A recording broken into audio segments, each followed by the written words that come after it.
तुम्हाला जर उत्कर्ष व्हायचं असेल तर फक्त मी आणि माझं याच्यापुरती मर्यादित राहिला तर तिथेच राहा. कळलं ना? संकुचित राहिले तर संकुचितच राहा. म्हणून तुम्ही जेवढा विचार देशाचा कराल, राष्ट्राचा कराल, समाजाचा कराल, तेवढा तुम्ही मोठे व्हा.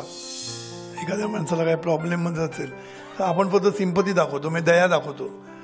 पण दयाच्या पुढे जी करुणा आहे, करुणा म्हणजे त्याच्या फिलिंग, म्हणजे आपल्या फिलिंग व्हायला पाहिजे. त्यांच्या शूजमध्ये जाऊन आपण समजून घेतलं पाहिजे की त्याला काय वाटतं आहे त्याच्याबद्दल. कौतुक अति केलं तो झाडावर चढतो मग, आणि मग तुमच्याकडे पण असा बघायला लागतो खाली. तुम्ही पण तुच्छ, स्वतःला खूप मोठा समजायला लागतो कौतुक केल्यानंतर. तर अति पण कौतुक करणं बरोबर नसतं. तुम्हाला पण अनुभव असेल, अति कौतुक केलं की डोक्यात बसतात. आपले सबऑर्डिनेट सुद्धा, त्यांना जर तुम्ही अति कौतुक केलं तर लगेच प्रमोशन, इन्क्रिमेंट्स मागायला लागतात. सद्गुरूंनी जो तुमचा उत्कर्ष तुमच्या हातात हा जो विषय मांडला आहे ना, त्या विषयामध्ये सद्गुरूंनी 7 क मांडलेले आहेत. हे तुम्हाला सगळ्यांना माहिती आहे. 7 क: कष्ट, कर्तव्य, कल्पकता, कौशल्य, करुणा, नंतर कौतुक आणि कृतज्ञता, असे 7 क मांडलेले आहेत. आणि शेवटी ब्लेस ऑल म्हटलेलं आहे. नुसतं लव वर्क नाही, आणि ब्लेस ऑल. तर मला मजा वाटली सद्गुरूंची की सद्गुरूंनी याच्यामध्ये सगळ्या गोष्टी चपखल बसवलेल्या आहेत. म्हणजे हल्लीच्या मॅनेजमेंटमध्ये जे काही बोलतात तर ते सद्गुरूंनी अगोदरच मांडलेलं असतं, हे आपल्याला दिसून येतं. कारण हल्ली इंटेलिजन्स कोशंट, इमोशनल कोशंट आणि स्पिरिच्युअल कोशंट असे, म्हणजे पूर्वीपासून IQ हा फेमस होता सगळ्यामध्ये. इंटेलिजन्स कोशंट हा म्हणजे IQ, हे सगळ्यांना माहीत होतं. आणि IQ म्हणजे सुद्धा सगळ्यांना माहिती आहे की जनरल इंटेलिजन्स, म्हणजे जनरल आपण म्हणतो ना, हुशार माणूस, ज्याला गणित चांगलं येतं, ज्याला लॉजिक चांगलं असतं, सगळ्या गोष्टी ज्या असतात, तो एक चांगला हुशार माणूस समजला जातो. त्याला IQ चांगला म्हणतात, समजलं ना? म्हणून हुशार माणसाचा नेहमी IQ बघितला जातो, किती मोठा आहे तो. पण नंतर हळूहळू लोकांना कळायला लागलं की नुसता IQ असून उपयोग नाही. तुम्हाला जर सक्सेसफुल व्हायचं असेल, आयुष्यामध्ये उत्कर्ष व्हायचा असेल, तर तुम्ही एकटे यशस्वी होऊ शकत नाही. हा सद्गुरूंचा सिद्धांत लोकांना पटतो हळूहळू. आणि म्हणून त्यांना असं एक कळायला लागलं की इमोशनला सुद्धा खूप महत्त्व आहे. म्हणजे आपल्याबरोबरची माणसं जी असतात त्यांच्या भावना जपणं, सद्गुरू नाही म्हणतात. जप म्हणजे काय? एकमेकांना जपणं, एकमेकांची मनं जपणं, एकमेकांच्या भावना जपणं, ह्याला खूप महत्त्व आहे. आणि ह्यालाच इमोशनल कोशंट असं नाव देण्यात आलं आहे. म्हणजे कुठलाही लीडर असेल, नेतृत्व असेल कोणाचे, नेतृत्व म्हणजे कंपनीमध्ये मोठ्या पोस्टमध्ये जे असतात, मॅनेजर्स म्हणा, जनरल मॅनेजर्स, टॉप लीडर्स, तर या सगळ्यांकडे नुसतं बुद्धिमत्ता असून उपयोग नाही, तर त्यांच्याकडे इमोशनल कोशंट पण पाहिजे. म्हणजे ते सांगतो मी काय ते. आणि नंतर हळूहळू लोकांना कळून चुकलं की एवढं पण उपयोगी नाही, स्पिरिच्युअल कोशंटची पण गरज आहे. स्पिरिच्युअल कोशंटची पण गरज आहे, हे हळूहळू लोकांना पटत चाललेलं आहे. आणि त्याच्याबद्दल सुद्धा बराच आता डिस्कशन होत आहे, व्हॉट इज SQ. म्हणून मी नेहमी म्हणतो की सद्गुरूंनी जेव्हा 7 क मांडले, त्यात सद्गुरूंनी 2 विभागणी केली. एक म्हणजे कामावर प्रेम करा आणि प्रेमाने काम करा, असे 2 विभागात त्यांनी केलेलं आहे. कामावर प्रेम करा म्हणजे काय? तुम्ही जे काम करणार ते तन्मयतेने, कर्तव्यबुद्धीने, मनापासून, प्रामाणिकपणे काम करणं म्हणजे कामावर प्रेम करणं. पण तेवढंच इनफ नाही. त्याच्यासाठी जे लागतं ते इंटेलिजन्स लागतो. काम चांगलं करण्यासाठी लागते ती बुद्धिमत्ता लागते, म्हणजे हुशारी लागते. म्हणून इंजिनियर्स आणि असे होतात ना, शिकतात, आणि मग ते काम हुशारीने करतात. कळलं ना? बाकीचे लोक पण करतात, पण त्यांचं स्किल वेगळं असतं, समजलं ना? प्रत्येकाला एक कौशल्य वेगळं लावावंच लागतं. पण थोडक्यात तिथे बुद्धिमत्ता लागते आणि तिकडे बहिर्मनाचा संबंध येतो. पहिल्या 2 गोष्टी ज्या आहेत, कष्ट आणि कर्तव्य, या 2 ठिकाणी बहिर्मनाचा संबंध येतो. कारण आपण कॉन्शियसली म्हणजे जाणीवपूर्वक आपण काम करत असतो, बरोबर ना. जाणीवपूर्वक कष्ट करत असतो, जाणीवपूर्वक कर्तव्य बुद्धी आपण डेव्हलप करत असतो आपल्यामध्ये. म्हणजे कर्तव्य आपलं काय आहे हे आपल्याला जाणीवपूर्वक कळत असतं, आपलं काय असतं ते. नंतरचे जे 2 आहेत त्याचा संबंध अंतर्मनाशी आहे. कौशल्य आणि कल्पकता यांचा संबंध अंतर्मनाशी आहे. म्हणजे पहिले 2 बहिर्मनाशी संबंध आहे, पुढले 2 अंतर्मनाशी संबंध आहे. का ते तुम्हाला मला वाटतं समजलंच असेल. कारण कौशल्य कधी येतं, हॅबिच्युअली तुम्ही तेच काम करता. हॅबिच्युअल कुठलीही गोष्ट तुम्ही पुन्हा पुन्हा पुन्हा करता तेव्हा सबकॉन्शियस माइंडकडे ते ट्रान्सफर होतं आणि मग ते सहजपणे व्हायला लागतं. आपल्या सद्गुरूंनी भरपूर उदाहरणं दिली आहेत आपल्याला. पेटीचं उदाहरण म्हणा, सायकलचं उदाहरण म्हणा, गाडी चालवणं म्हणा. एकदा तुम्ही हॅबिच्युअली पुन्हा पुन्हा करायला लागले की मग ते सबकॉन्शियस माइंड करायला सुरुवात करतो आणि एकदा अंतर्मनाने ते टेक ओव्हर केलं की मग ते सहजपणे व्हायला लागतं, अचूकपणे व्हायला लागतं, सगळ्या गोष्टी म्हणजे व्हायला लागतात. आणि मग हे कौशल्याने काम केल्यानंतर जेव्हा तुम्ही त्याच्यावर चिंतन करता की हे काम आणखीन चांगलं कसं करता येईल, याच्यावर जर तुम्ही चिंतन करायला लागतो पण माणूस, तेव्हा कल्पकता अंतर्मनातनं इंट्युशन जागृत होते. कारण इंट्युशन हे अंतर्मनाचं काम आहे, बरोबर ना. ज्याला आपण नेणीव म्हणतो. नेणीव म्हणजे इंट्युशन.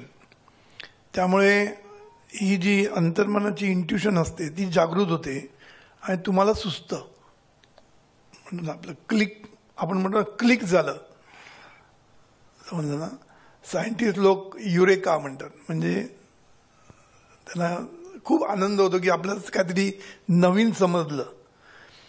जीवनविद्येचा पण अभ्यास करता करता एक दिवस आनंद होतो, आपण हसायला लागतो. लोक आपल्याकडे बघता काय वेडा हसतोय म्हणून, पण ते वेडा नसतो. आपल्याला काहीतरी क्लिक झालेलं असतं की सद्गुरूंना काय म्हणायचं आहे ते समजतं. समजल्यानंतर जो आनंद असतो तो वेगळाच असतो. त्यामुळे तो इंट्युशनचा भाग असतो आणि तो चिंतनाने येतो. हे सद्गुरूंनी सांगितलं, चिंतन हा चिंतामणी. म्हणजे काय, तुम्ही एखाद्या विषयावर खोल चिंतन करायला सुरुवात केली सर्वांगाने की त्याच्यातनं तुम्हाला नवीन नवीन आयडिया द्यायला लागतात, कळलं ना. त्यालाच कल्पकता म्हणतात, त्यालाच आपण क्रिएटिव्ह लोक म्हणतात. तर हे जे इंट्युशन डेव्हलप होणं म्हणतात ना, त्यालाच कल्पकता म्हणतो आपण. आणि ती कल्पकता कोणालाही येऊ शकते. काही लोकांना नॅचरल असते, काही लोक नॅचरली क्रिएटिव्ह असतात आणि काही लोकांनी चिंतन करून सुद्धा त्यांच्याकडे क्रिएटिव्हिटी येऊ शकते. म्हणून सद्गुरूंनी हा जो पहिला पाठ दिलाय 4 ह्याचा, त्याच्यामध्ये त्यांनी कामावर प्रेम करायला सांगितलंय. जेवढं तुम्ही कामावर प्रेम कराल तेवढं तुमची कौशल्य वाढत जाईल आणि कल्पकता पण तुम्हाला यायला लागेल चिंतन केलं तर, बरोबर ना. आणि एक गोष्ट आहे, कौशल्य ही जी गोष्ट आहे ना, की तेच काम करून कौशल्य मिळवणं आणि त्या कामामध्ये आपण पुढे जाणं नंतर. कारण आयुष्यामध्ये आपल्याला पुढे जायचं असतं ना. त्यामुळे तेच काम किती वर्ष करणं, किती कौशल्याने तुम्ही करा. पूर्वी तुम्ही ज्याला 1 दिवस घ्यायचे ते आता तुम्ही 2 तासात करता, कारण कौशल्य, समजलं ना. म्हणून अनुभवाने माणूस कसा कौशल्य प्राप्त करतो. म्हणून जे अनुभवी असतात त्यांना आपण महत्त्व का देतो, ते काम चुटकीसारखे करून टाकतात. नवीन माणसाला वेळ लागतो करायला, बरोबर की नाही. पण कौशल्य इथपर्यंत मर्यादित नाही आहे. आपल्याला नवीन नवीन शिकायला पाहिजे, नवीन नवीन कौशल्य आपण आत्मसात केली पाहिजे, तरच आपण पुढे जाऊ शकतो. आणि हे जग जे आहे ना आपलं, हे जगाला वुका वर्ल्ड म्हणतात. वुका वर्ल्ड ते जाऊन दे. वुका म्हणजे व्हॉलिटाईल, अनसर्टन आणि सी म्हणजे कॉम्प्लेक्स. हे सगळं वुका वर्ल्ड म्हणजे काय की ह्या आताचं जग आहे ना, हे जग म्हणजे व्हॉलिटाईल आहे. आज आहे, उद्या का होईल माहीत नाही.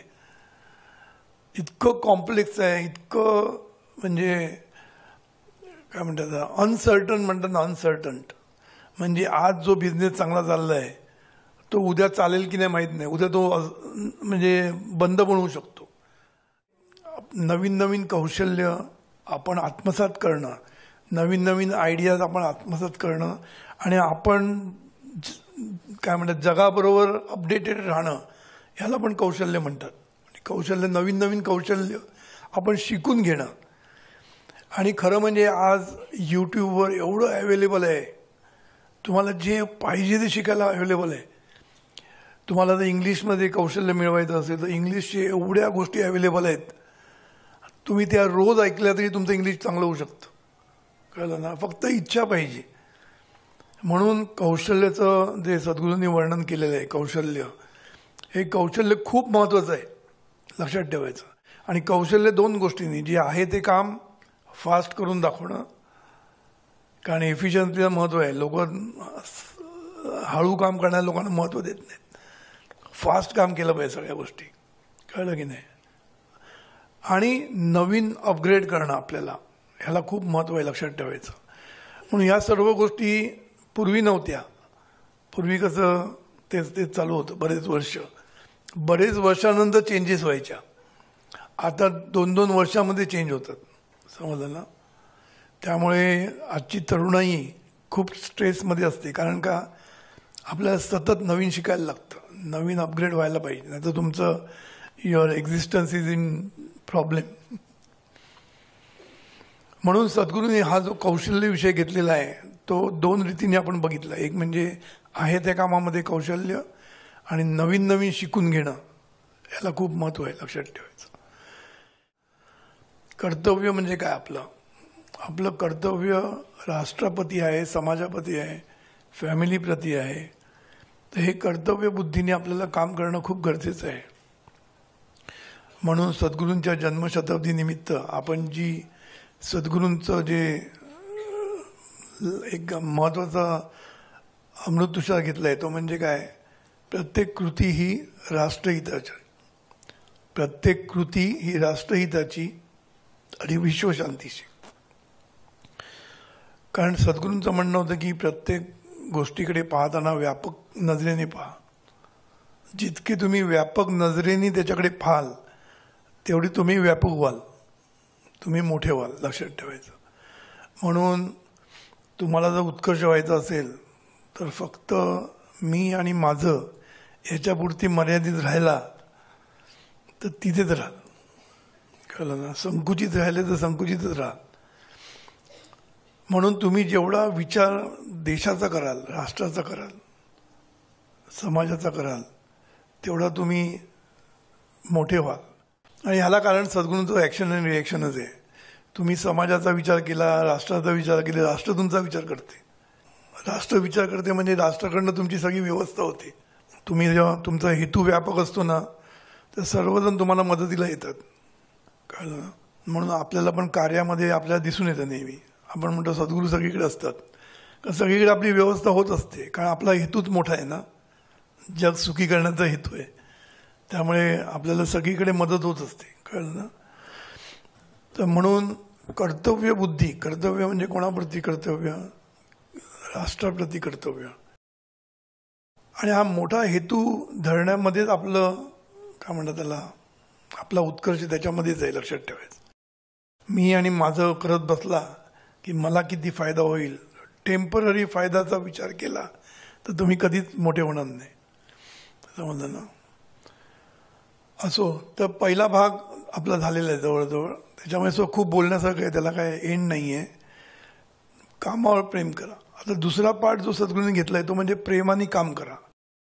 प्रेमाने काम करा म्हणजे काय? काम करताना तुम्हाला प्रत्येकाची गरज लागते. तुमच्या हाताखाली माणसं असतात, तुमचे बाजूचे लोक असतात, पियर्स ज्याला आपण म्हणतो, किंवा सहकारी आपण ज्याला म्हणतो, ते सहकारी आपल्याबरोबर असतात. आपले टॉप लेवलचे लोक असतात, बॉस लोक म्हणा, किंवा सिनियर मॅनेजमेंट जे असते ते पण त्यांच्याबरोबर सुद्धा आपल्याला काम करायला लागतं. तर हे काम करताना सर्वांची प्रेमाने वागणं हे खूप गरजेचं असतं. जनरली आपण वरच्या लेवलची प्रेमाने वागतो, म्हणजे निदान तोंड डेकल तरी वागतो, बरोबर की नाही? पण खालच्या लेवलच्या लोकांशी आपण नीट वागत नाही, बरोबर ना. म्हणून सबऑर्डिनेटशी कसं वागावं याला सुद्धा एक महत्त्व आहे. कारण त्यांच्यामुळे तुम्ही सक्सेसफुल होता, पण हे लोकांना कळत नाही. त्यांना वाटतं मी केलं काम. कोणी एकटा काम करू शकत नाही हे नक्की. त्याच्या हाताखालचे सगळे जेव्हा मदत करतात तेव्हाच तो सक्सेसफुल होतो.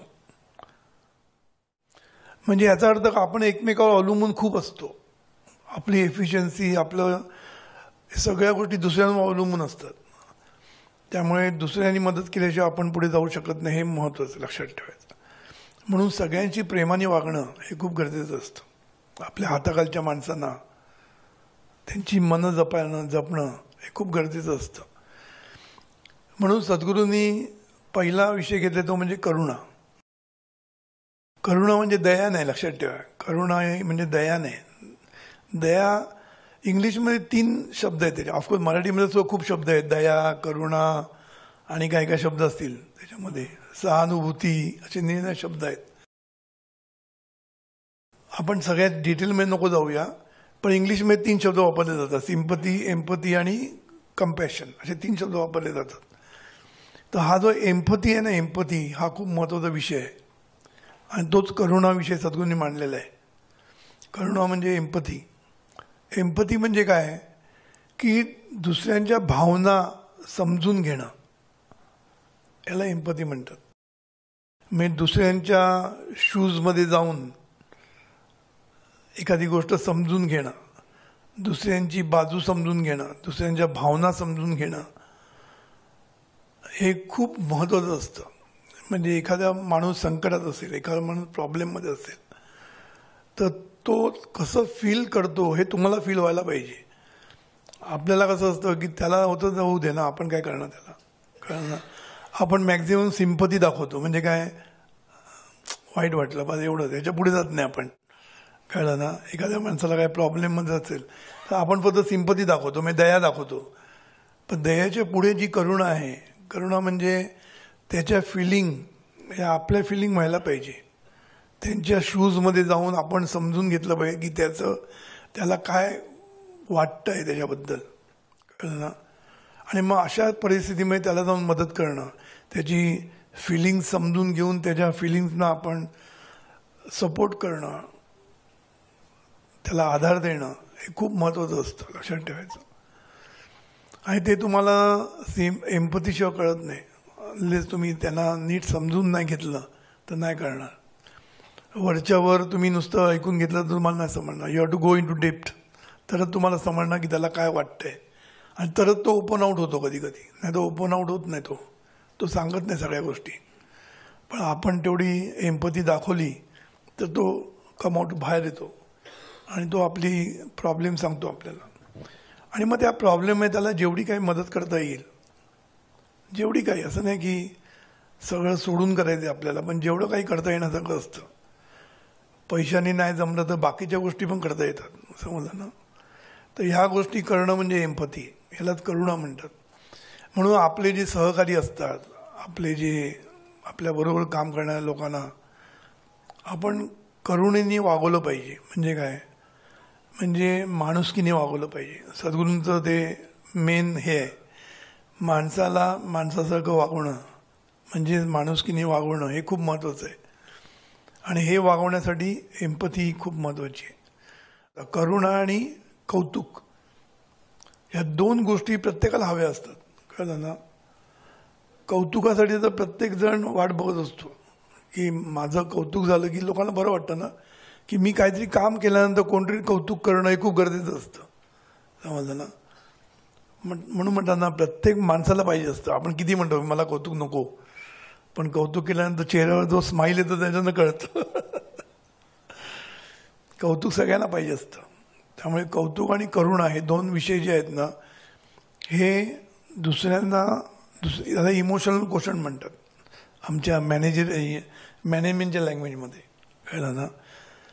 म्हणून सद्गुरूंनी या 2 गोष्टीला खूप महत्त्व दिलेलं आहे की तुम्ही लोकांबद्दल कन्सर्न, ज्याला म्हणतात ना कन्सर्न. म्हणून आपल्या मुलांना पेरेंटिंगमध्ये आम्ही हेच सांगतो की मुलांना एम्पथेटिक बनवा. एम्पथी त्यांच्या मनात रुजली पाहिजे. ज्यांच्या मनात एम्पथी असते, करुणा असते, ते मग केअरिंग असतात दुसऱ्यांसाठी. केअरिंग म्हणतो ना आपण ज्याला, म्हणजे काळजी घेणं एकमेकांची. आणि अशीच मुलं तुमची पण काळजी घेतात मोठेपणी, समजलं ना. कारण काळजी घेणं हा त्यांचा एक स्वभाव होऊन जातो. म्हणून लहानपणापासून मुलांना दुसऱ्यांबद्दल विचार करायला शिकवणं, दुसऱ्यांच्या भावना जपवायला शिकवणं, त्याला मदत करायला लोकांना हे शिकवलं पाहिजे आपण लहानपणापासून. म्हणून आम्ही पेरेंटिंगचं हे घेतो, त्याच्यामध्ये आम्ही शिकवतो सगळं, कॉन्फरन्स कॉलमध्ये वगैरे. त्यामुळे हा विषय जो आहे ना, करुणा, हा विषय लहानपणापासून मुलांमध्ये आपण जागृत केला पाहिजे. म्हणजे ती मुलं मोठेपणी खूप चांगले लीडर्स होतात. लीडर होणं खूप गरजेचं असतं. नेतृत्व सोपं नसतं. लोकांना वाटतं की नेतृत्व नेतृत्व पण नेतृत्व एवढं सोपं नसतं. नेतृत्वासाठी काय काय करायला लागतं हे बाकीच्यांना कळत नसतं. नेतृत्वासाठी लोकांना जपणं हाच एक काम असतं. मॅन मॅनेजमेंट म्हणतो आम्ही त्याला. नेतृत्वाचं काम एकच असतं, मॅन मॅनेजमेंट. सगळ्यांना जपणं याला नेतृत्व म्हणतात. म्हणून करुणा आणि केअरिंग हा जर स्वभाव असेल तर तुम्ही सहज लोकांना जपू शकतात, कळलं ना. आणि कौतुक, पण या दोन्ही गोष्टी करताना लिमिटमध्ये केल्या पाहिजे. सगळ्या गोष्टी थांबायचं कुठे कळलं पाहिजे. कौतुक अति केलं तो झाडावर चढतो मग, आणि मग तुमच्याकडे पण असा बघायला लागतो खाली. तुम्ही पण तुच्छ, स्वतःला खूप मोठा समजायला लागतो कौतुक केल्यानंतर. तर अति पण कौतुक करणं बरोबर नसतं. तुम्हाला पण अनुभव असेल, अति कौतुक केलं की डोक्यात बसतात. आपले सबऑर्डिनेटसुद्धा, त्यांना जर तुम्ही अति कौतुक केलं तर लगेच प्रमोशन, इन्क्रिमेंट्स मागायला लागतात. म्हणून सगळ्या गोष्टी त्या त्या प्रमाणात करणं, आणि ते करताना त्यांची निगेटिव्ह बाजू पण त्यांना समजावून सांगणं हे खूप गरजेचं असतं. याला शहाणपण म्हणतात. सद्गुरू जे सांगतात ना की नुसतं कौतुक करत राहायचं नाही कधीच. कौतुक करताना काय चांगलं आहे त्याच्याबरोबर काय वाईट आहे ते पण सांगायचं. फक्त काय प्रायव्हेटमध्ये सांगायचं आणि काय पब्लिकमध्ये सांगायचं एवढंच आहे. कौतुक पब्लिकमध्ये करायचं सगळ्यांसमोर, आणि निगेटिव्ह काय असेल तर बाजूला घेऊन सांगायचं. हे सांगितलं की तो जमिनीवर राहतो. नाहीतर तुम्ही निगेटिव्ह सांगितलंच नाही आणि फक्त त्याचं चांगलं चांगलं सांगत बसलं तर त्याला वाटतं मी म्हणजे संपूर्ण ग्रेट असं वाटायला लागतं त्याला, कळलं ना. ते त्याच्या दृष्टीने सुद्धा वाईट असतं, कळलं ना. त्यामुळे दोन्ही गोष्टी करणं गरजेचं असतं. ह्यालाच म्हणतात जीवनविद्या ना, गोल्डन मीन. दोन्हीकडे समान महत्त्व दिलं पाहिजे आपण. म्हणून करुणा आणि कौतुक या दोन गोष्टीवर आपण लक्ष दिलं पाहिजे. म्हणून आमच्या मॅनेजमेंटमध्ये आम्हाला असं एक हे होतं, कन्सर्न फॉर पीपल आणि कन्सर्न फॉर प्रोडक्शन. समजलं. कन्सर्न म्हणजे माहीत आहे ना, कन्सर्न म्हणजे कामाबद्दलची आत्मीयता आणि माणसांबद्दलची आत्मीयता दोन्ही बॅलन्स व्हायला पाहिजे. करुणा आणि कौतुक ह्याच्यामुळे सुद्धा बॅलन्सिंग व्हायला पाहिजे. अति पण करुणा उपयोग नाही. मग प्रत्येक गोष्ट तुमच्याकडे येऊन सांगायला लागतील आणि तुम्हाला तुमच्याकडनं काम करून घेत. म्हणून सगळं प्रमाणात, सद्गुरू प्रमाणात सगळं करायला लागतात. सगळ्या गोष्टी प्रमाणात करायला पाहिजे आपल्याला. यालाच बॅलन्सिंग म्हणतात. आणि हे जो बॅलन्सिंग चांगला करतो ना तो सक्सेसफुल होतो. हे ईश्वरा, सर्वांना चांगली बुद्धी दे, आरोग्य दे, सर्वांना सुखात आनंदात ऐश्वर्यात ठेव. सर्वांचं भलं कर, कल्याण कर, रक्षण कर, आणि तुझे गोड नाम मुखात अखंड राहू दे.